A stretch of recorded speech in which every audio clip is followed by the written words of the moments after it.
and this firearm is clear. There's no ammunition in this room. I know there's nothing in these cylinders. I know that this firearm is clear. I have personally checked it.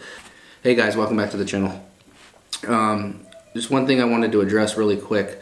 I seen this on a news segment with Fox News. It was an individual talking about firearm safety and this whole Alec Baldwin shooting. I'm going to insert the clip now and then I'll go ahead and discuss it.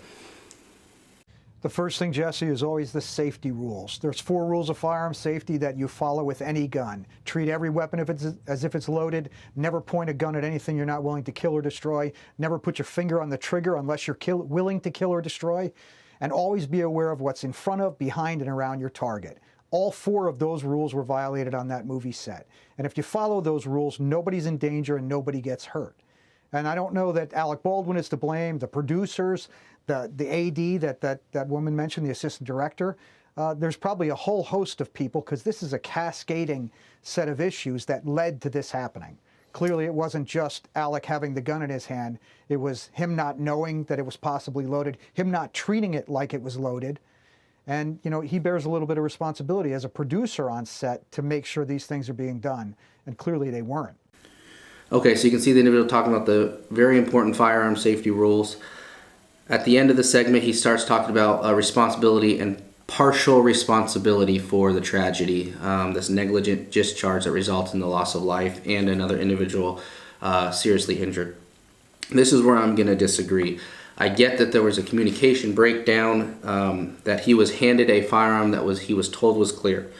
And this is something that I teach my children who are starting to learn about firearms, firearm safety. It's something I practice myself as a responsible gun owner.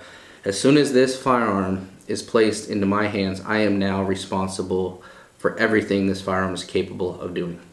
Whatever comes out of this barrel, I'm responsible for. Even if I'm at the range and I have a buddy who hands me this firearm and says, hey, it's clear, go ahead and put rounds in it and try it out. It's not clear. It's clear to you, but it's not clear to me. So I will personally inspect every firearm, whether I pick it up or I'm handed the firearm, to make sure it's clear. Because like I said, at the end of the day, the person holding this firearm, the person that puts their finger on this trigger and presses this trigger is responsible. No matter how many times someone has told me this firearm's clear, I will never take their word for it, ever. And it's something that you shouldn't do, whether you're a first-time gun owner or an experienced gun owner. It's very important that we remember that we are responsible for the actions that happen after this is placed in our hand. If I leave this firearm on this table right now, it will do nothing to nobody. The minute I pick it up, it is now capable of